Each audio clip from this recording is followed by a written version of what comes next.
Oi pessoal, iniciando a parte 2 da nossa aula de hoje. Então, como eu estava falando anteriormente, no final do nosso vídeo 1, regionalizar para administrar. Observem esse mapa que aparece aí na tela para vocês, que ele mostra o Brasil, violência. E de acordo com a legenda, ela diz exatamente o seguinte: é a taxa de homicídios por 186 mil habitantes. E aqui, como vocês estão percebendo, de acordo com a legenda, quanto mais azul, mais baixo é o número de homicídios a cada esse quantitativo de habitantes. E aí, quanto mais laranja, como vocês observam aqui no estado de Sergipe, por exemplo, maior é o índice. E aí o que acontece? Regionalizar um espaço, como o território brasileiro, considerando essa característica aí da violência representada nesse mapa, nada mais é do que um instrumento que os governos utilizam para, a partir disso, identificar esse tipo de problema, como essa questão da violência está em cada um dos estados, e claro que, a partir disso, podem usar para administrar melhor e planejar melhor as ações governamentais que serão adotadas em cada um dos estados.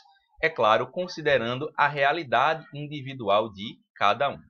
Como a gente tinha visto anteriormente, né? O Brasil é um território muito extenso, e exatamente por esse motivo, a gente sabe que há características naturais, sociais e econômicas totalmente diversas. Então não dá para pensar que as mesmas ações políticas que podem funcionar para um estado podem funcionar também para o outro. Não é assim que funciona. Por quê? São estados, são regiões totalmente diferentes uma das outras. É necessário considerar as características, as particularidades de cada lugar. E como é que a gente sabe disso? A partir, é claro, do processo de regionalização. Porque aí, a partir do momento que a gente regionaliza, a gente vai começar a entender e conhecer melhor essas características. Agora uma pergunta aí para a gente responder. A resposta já apareceu aí para vocês, mas vamos analisar ela com calma, tá? O mapa que você observou foi criado com a finalidade de identificar quais regiões do país possuem os maiores índices de violência. Imagine que você esteja auxiliando o governo na gestão do território brasileiro. Em uma reunião, vocês precisam desenvolver projetos e decidir para onde a verba disponível será destinada. De que modo o mapa apresentado acima poderá auxiliá-lo nessa tarefa? Então, como a própria pergunta já diz, né, essa questão de regionalizar de acordo com os problemas que podem ser identificados em pontos diferentes é uma alternativa útil para melhor administrar o dinheiro do governo e empregar ele naquilo que realmente cada um dos estados, cada uma das regiões realmente mais precisa, tá? Então, como resposta, podem colocar essa que aparece aí, né? Que com esses dados é possível elaborar políticas públicas e desenvolver projetos de combate e prevenção da violência, destinados, é claro, a regiões específicas e pré-determinadas, de acordo com suas necessidades. Isso é muito importante. Vamos analisar, então, qual é o histórico de desenvolvimento, de evolução daquela divisão que a gente viu anteriormente do território brasileiro, que o divide em 5 regiões. Nem sempre o território brasileiro ele teve aquela divisão regional que a gente conhece na atualidade, aquela divisão considerando critérios políticos administrativos, né? Divisão por regiões e por estados. Observem o texto aí, ele diz o seguinte, que desde 1942, o Instituto Brasileiro de Geografia e Estatística, o IBGE, é responsável por elaborar as divisões regionais do nosso país. A regionalização oficial ela foi criada segundo uma combinação de critérios, tá? Então, as regiões Norte, Nordeste, Centro-Oeste, Sul e Sudeste, elas surgiram ali a partir da elaboração dessa divisão regional, considerando critérios que são semelhantes, como, por exemplo, naturais, sociais e econômicos. Então, vamos comparar a regionalização do país feitas em diferentes épocas. Eu vou mostrar para vocês essa imagem, tá? E, como a título de informação, como vocês observam aí, a divisão do Brasil em 5 regiões, em 5 macro-regiões, essas 5 macro-regiões quer dizer o seguinte, né? O prefixo de macro indica que se trata de uma delimitação de regiões com grandes extensões. Antes de eu mostrar as imagens, vamos responder essas questões aí, tá? Observem a primeira, o que é que ela diz. Compare os mapas com atenção e depois responda. Quais as principais mudanças ocorridas na regionalização do espaço brasileiro? Então, de acordo com o que a gente vai ver nas imagens, a principal mudança que ocorreu na evolução da divisão regional do Brasil foi justamente a quantidade de regiões que mudou, o nome das regiões e também, é claro, o surgimento de alguns estados. Como você explicaria as transformações que você observou? Então, essas transformações que a gente vai ver no mapa, que ocorreram nessa mudança da divisão regional do território brasileiro, ela está muito ligada ao processo de industrialização e de urbanização que ocorreu dentro do território brasileiro. E, claro, aí, as alterações que promoveram esse tipo de alterações econômicas, né? Lembram que a gente tinha falado que essas regiões foram criadas considerando aspectos naturais, sociais e econômicos? Então, à medida que a industrialização foi crescendo e a urbanização também, as regiões começaram a ter diferenças em seus aspectos econômicos e sociais. Tá? A gente sabe que as questões sociais ligadas, se a gente comparar a região sudeste e região sul, elas são totalmente diferentes uma das outras. Então, exatamente por esse motivo que foi possível, é claro, estabelecer essa divisão em macro-regiões. A próxima questão ela diz o seguinte: segundo a regionalização mais atual do Brasil, qual região do estado você vive? Em qual região o estado onde você vive ele pertence? Sempre fez parte da mesma região? Sim.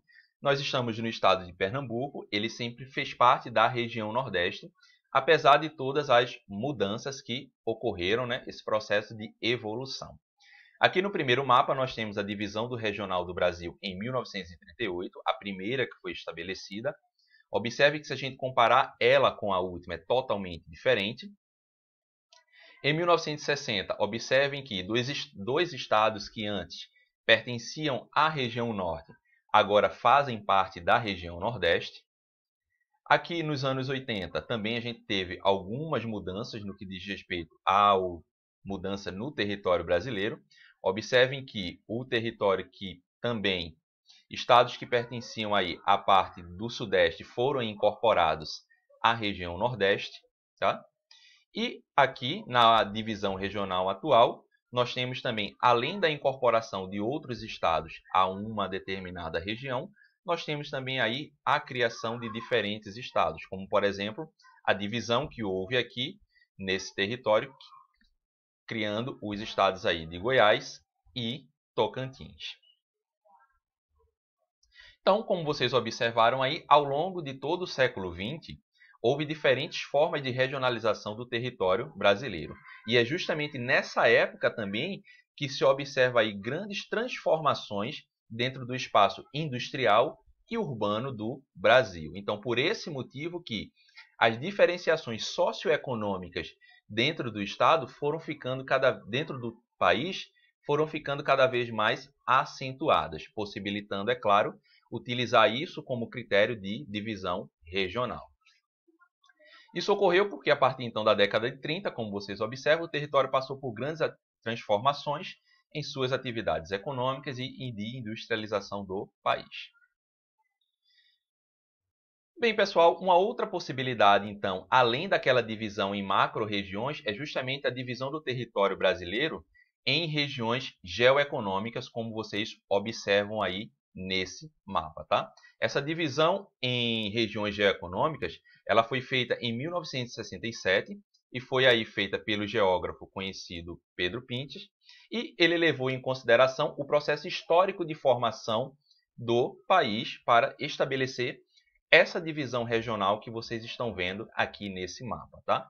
Então, destacando aí, é claro, para a industrialização que ocorreu de forma diferente no país e seus aspectos naturais.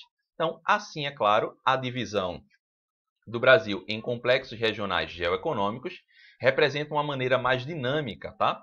E as principais características naturais e humanas de cada uma das regiões. Então, aqui nós temos a divisão em região amazônica, região nordeste e região centro-sul. Todas essas regiões aqui no mapa apresentam características econômicas e sociais e industriais semelhantes uma com as outras.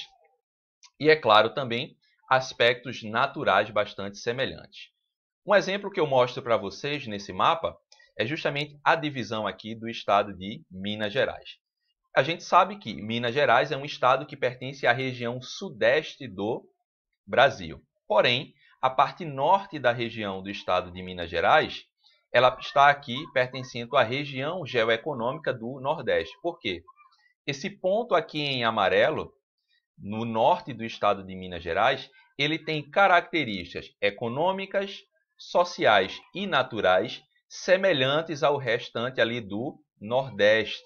Então, é por isso que, dentro dessa divisão regional em regiões geoeconômicas, o norte de Minas Gerais faz parte da região Nordeste. Tá ok?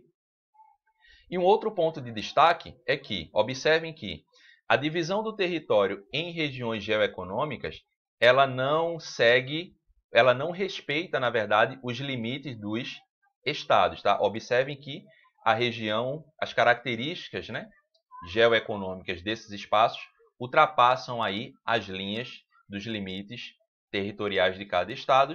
Exemplo aqui, esse que eu falei para vocês de Minas Gerais. Vamos responder então algumas questões aí que apareceu para vocês. Compare o mapa dos complexos regionais geoeconômicos com o das macro-regiões no Brasil. E qual a diferença entre eles? Então, diferentemente da divisão regional do IBGE, os complexos regionais são estabelecidos de acordo com características econômicas e históricas de cada uma daquelas regiões, sem considerar, é claro, as regiões políticas administrativas, como eu havia falado com vocês. Tá? Os limites dos estados, eles não são respeitados naquela divisão em regiões geoeconômicas e até mesmo em outras, como a gente viu no caso, a divisão dos domínios morfoclimáticos. Mais algumas questões aí. Essa primeira pede para que vocês pesquisem na internet quais são as cidades na região em que você vive, que contêm os maiores índices de pobreza e de riqueza. Vocês podem pesquisar aí na internet, na região Nordeste, quais são as cidades mais ricas e as cidades que têm os maiores índices de pobreza. Possivelmente vocês vão encontrar que as mais ricas são aí as capitais, como por exemplo Recife, tá? E sobretudo aqueles municípios que vão apresentar os maiores índices de pobreza possivelmente estarão concentrados aí, até mesmo em regiões mais afastadas dos grandes centros urbanos. Como você acha que seria viver em uma situação de extrema pobreza? Sem acesso a recursos, serviços básicos de saneamento básico, escola, atendimento médico ou empregos? Essa é uma resposta pessoal, vale aí a reflexão de cada um de vocês sobre como seria viver sem esses recursos. E por último ali, os dados apresentados no texto foram levantados a partir de estudos regionais do Nordeste, de que modo essas informações podem ser úteis para os governos da região. Então, como nós vimos, né? Regionalizar nada mais é do que agrupar uma determinada área com características em comum, primeiramente para conhecer as suas características e, posteriormente, para realizar um trabalho de administração, empregando melhor o dinheiro público e adotando políticas adequadas às necessidades de cada uma das regiões. Então, esses dados são importantes para a gestão do território e para a criação de políticas públicas e projetos voltados para a melhoria da qualidade de vida da população. Bem, pessoal, essas foram as considerações da aula de hoje. Espero que todos tenham conseguido compreender. Lembrando que qualquer dúvida sobre esse assunto ou assuntos anteriores, falem comigo lá pelo Instagram. Atividade de casa para que vocês respondam, páginas 17 e 18, tá? A aula de hoje ela foi um pouco extensa comparada às aulas anteriores, tá ok? Mas aí eu peço que todos leiam com calma, façam uma leitura também das informações que apareceram aí na tela para vocês. E claro que qualquer dúvida, e é importante que vocês tenham dúvida, me perguntem lá no Instagram que a gente conversa um pouco mais sobre esse assunto, tá? Eu falo com cada um de vocês de forma individual.